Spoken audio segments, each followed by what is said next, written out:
Hello, friends. Sleep Tight Stories, Sleep Tight Relax, and Sleep Tight Science are now available to play on Story Button, the device that makes it easy to listen to our shows and more without having to use a phone or tablet.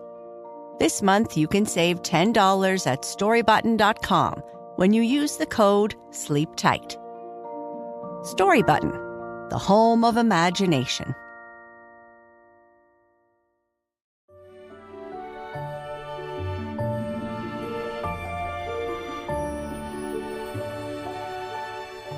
Hello, friends, and welcome to Sleep Tight Stories. Every week, we celebrate our supporters through shout-outs and personal birthday messages. We think this is also a fun way for us to hear about all the amazing places that you, our listeners, come from. I'd like to say hello to Jane M. Sachs, and hello to Casper Jude, with love from Mommy and Daddy. Happy belated birthday to Yasha from Hamilton, Ontario, from Mama, Baba, Aiden, Grandma, and Grandpa. You shine brighter than any star in the galaxy, and we are lucky to have you in our lives. Happy birthday to Tristan from Denver, Colorado, who is turning 7 on May 6th. You are an all-around great kid, and Mummy loves you so much. Happy birthday to Ariana from Aberdeen, Scotland, who is turning 6 on the 7th of May. Happy birthday to Matilda May in Pittsburgh, Pennsylvania, who is turning 4 on May 7th. Mom, Dad, and Prinkles are so proud of you and love you very much. Happy birthday to Kita from Singapore, who is turning 7 on May 7th, from Poppy, Mommy, and Zachy, who are so blessed to have you. You light up their world and they love you so much. Happy birthday to Kai from Virginia, who is turning 10 on May 7th, from Mom and Dad. They are so proud of you. Happy birthday to Magnolia in Pittsburgh, who is turning 7 on May 10th. Mommy, Daddy, and Ella love you. Happy 7th birthday to Zoya in Milwaukee, Wisconsin on May 11th. Dad and Mom are so proud of you and love you so much. Happy birthday to Gabrielle, who lives in New York City with her dog Cookie and who is turning 5 on May 12th. And happy birthday to Marlon Chamberlain, who will be turning 9 on May 12th, from Mommy and Daddy. They are so proud of you. Happy birthday to you all. To reserve your special shout-out, please visit sleeptightstories.org/support. We can't wait to celebrate with you. Now, on to our story.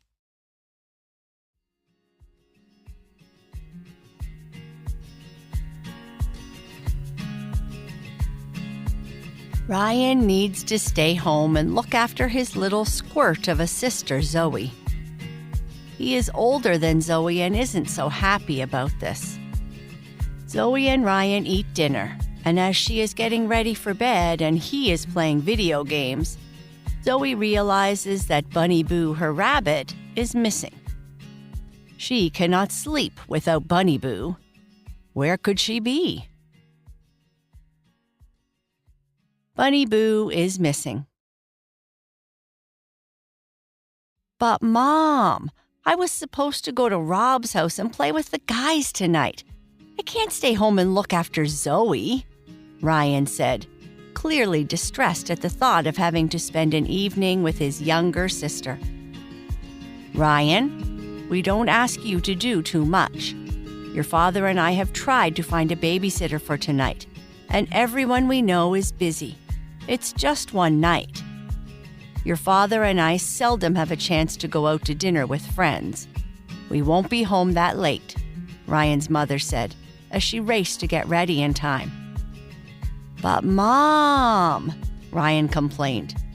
Spending one night with your sister won't be that bad, his father said, gently indicating that the matter was settled.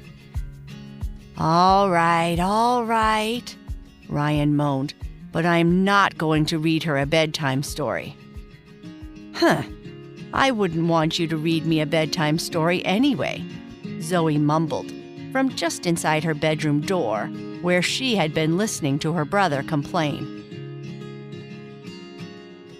Zoe looked up to her brother, though she would never give him the satisfaction of knowing that. He was much older than her, and they didn't have a whole lot in common.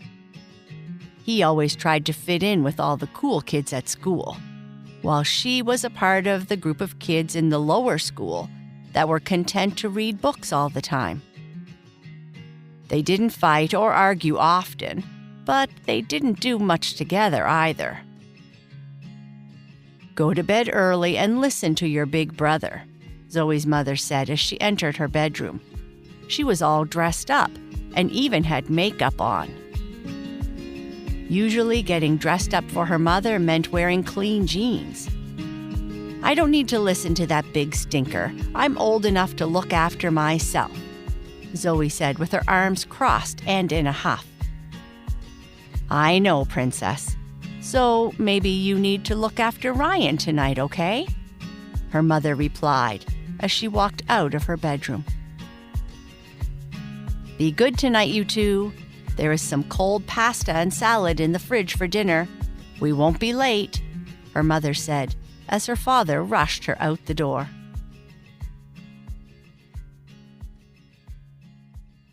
"I don't think I have ever seen Daddy wear a tie before. I didn't even know he had any," Zoe said as she ate her dinner with Ryan.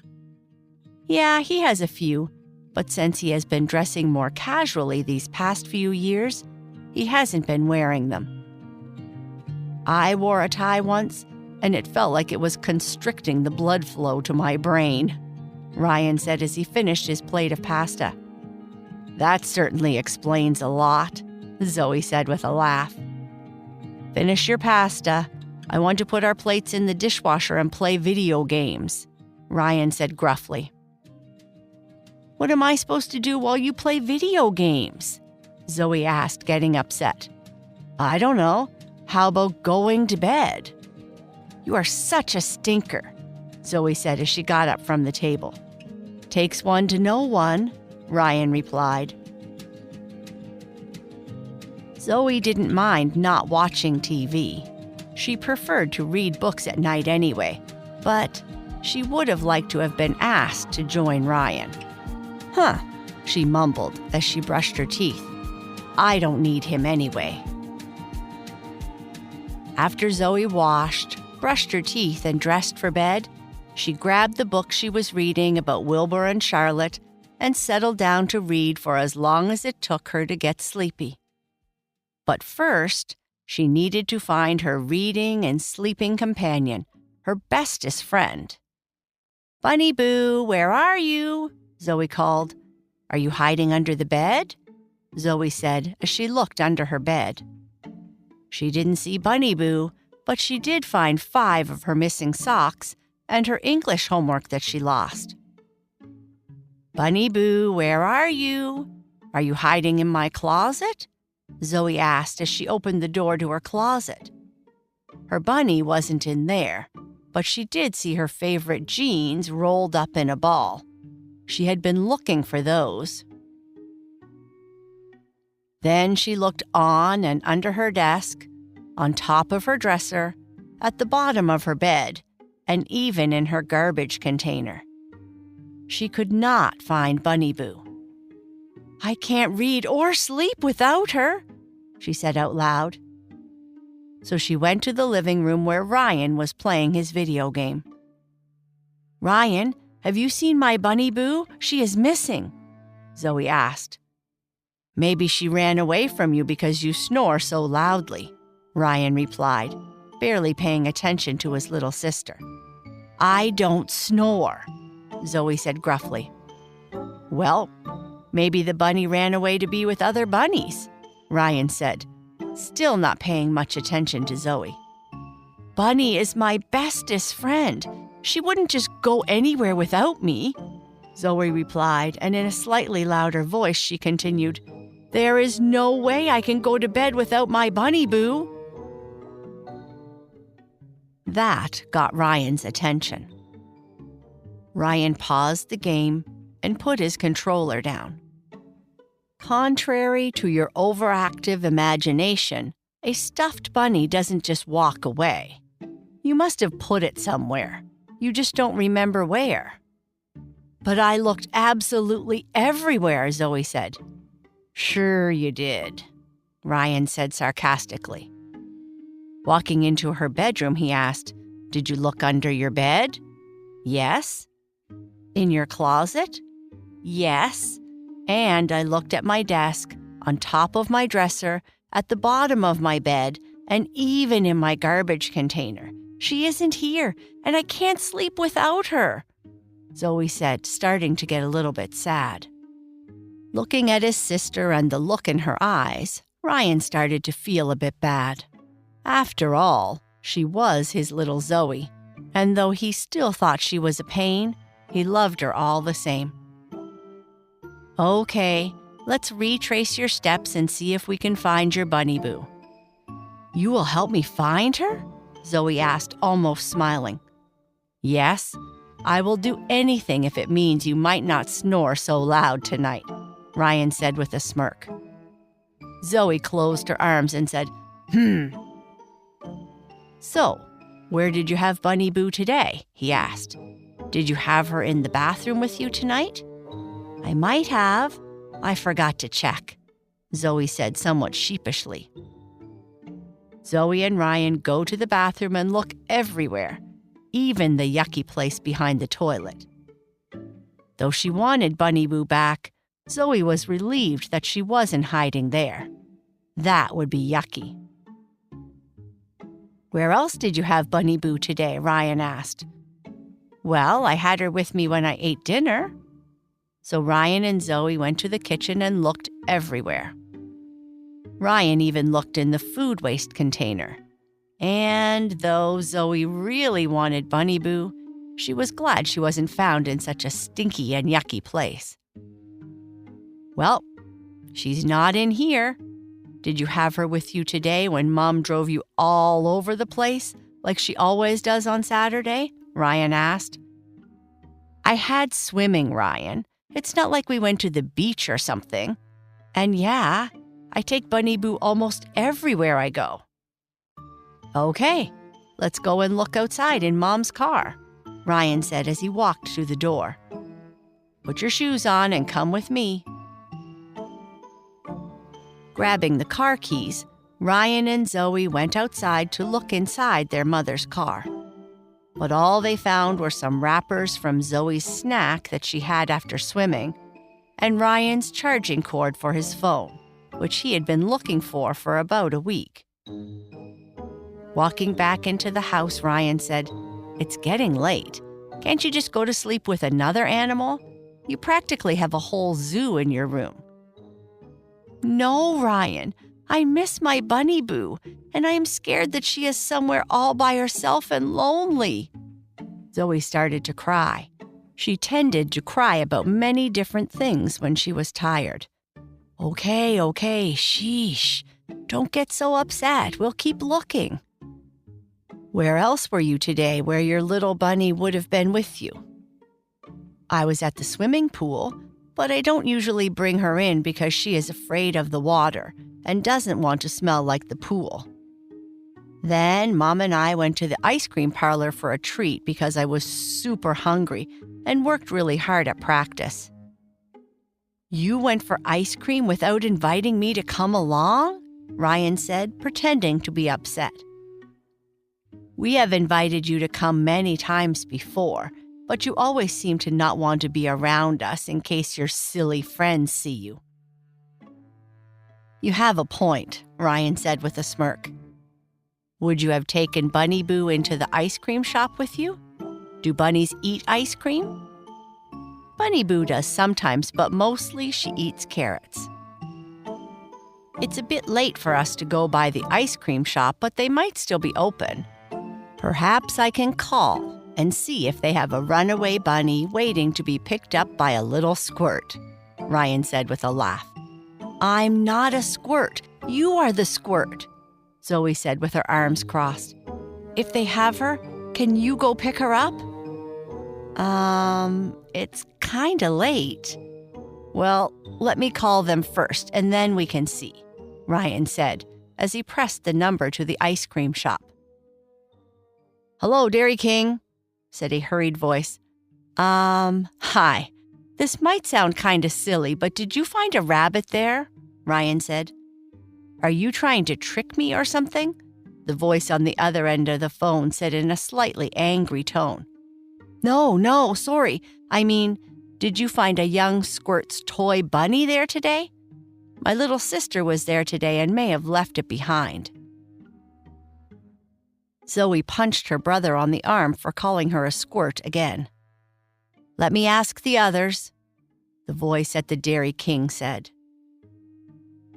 After what felt like hours to Zoe, the voice returned and said, "Nope, I'm sorry. There are no rabbits here and there are no stuffed bears either. Sorry I couldn't help." "Thank you," Ryan said, and he ended the call. "I'm sorry, Zoe. We have looked all over the house, retraced your steps, and even called the Dairy King. I'm not sure what more we can do this evening. You know how these things are. Stuff, for some reason, magically goes missing. But then the next day, it always seems to be found. When Mom gets home, I'm sure she can find her. She finds everything that we lose. It's like her superpower or something." Zoe pouted and looked like she might cry. Okay. How about I go in and tell you a bedtime story? I'll even stay in your bedroom and keep you company while you go to sleep," Ryan said as he tried to comfort her. "You would do that for me?" Zoe asked, a smile forming as she started to get excited. "Let's not make a big deal about it and get you to bed before I change my mind," Ryan said jokingly. Zoe jumped into bed and quickly got under the covers. "What should I read for you tonight?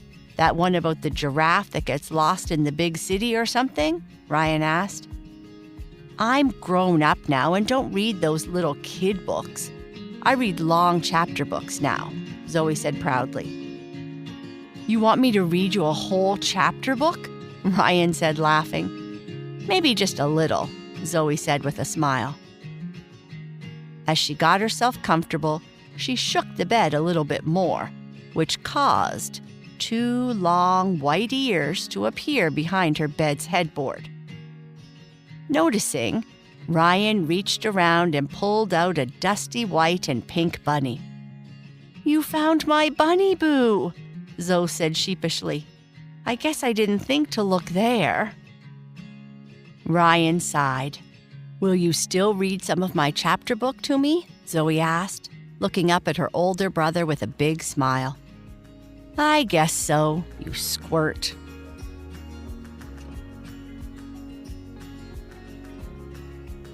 And that is the end of our story. Good night. Sleep tight.